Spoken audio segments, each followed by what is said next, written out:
Broccoli ব্রোকলির পুষ্টি উপাদান সম্পর্কে জানে না বর্তমানে এমন মানুষ খুবই কম।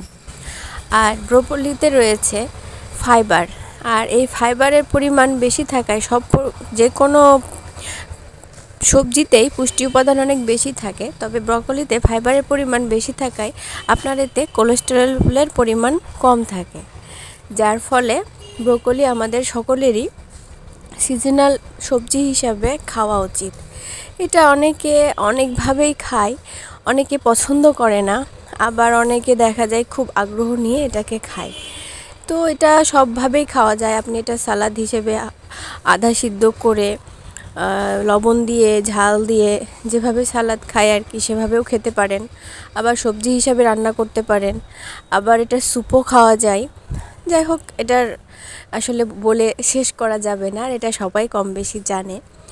তো ব্রোকলি আজকে আমি রান্না করব সবজি হিসাবে, আর এটা এইভাবে রান্না করে অনেক বেশি মজা লাগে, কারণ ব্রোকলির একটা অন্যরকম স্মেল আছে, যে স্মেলটা সবাই নিতে পারে না, আর স্মেলটার জন্যই অনেকে খেতে চায় না। তো যদি এইভাবে রান্না করা হয়, মানে আমি যেভাবে রান্না করছি আর কি, হয়তো বা আপনারাও করে থাকেন, তো এইভাবে রান্না করলে স্মেলটা, ব্যাড যে একটা স্মেল আছে সেই স্মেলটা লাগে না, আর খেতেও অনেক সুস্বাদু হয়।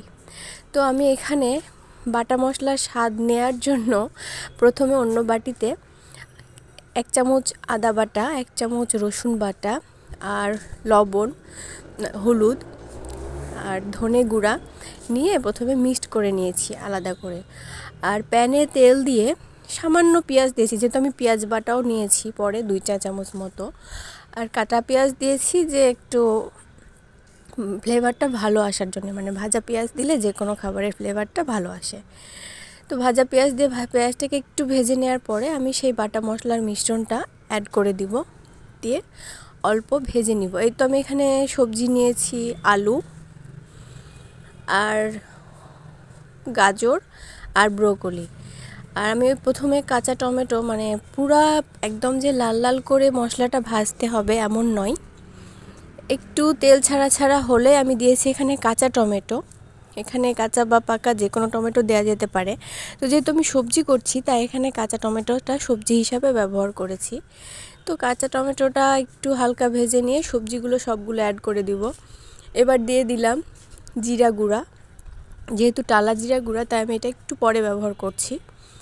দিয়ে সবগুলো মশলা আর সবজিগুলোকে কষিয়ে নিতে হবে। এটা আসলে কষাতে হবে একটু বেশিক্ষণ সময় নিয়ে, তাহলে স্মেলটাও লাগবে না আর খাবারটা খেতেও ভালো লাগবে।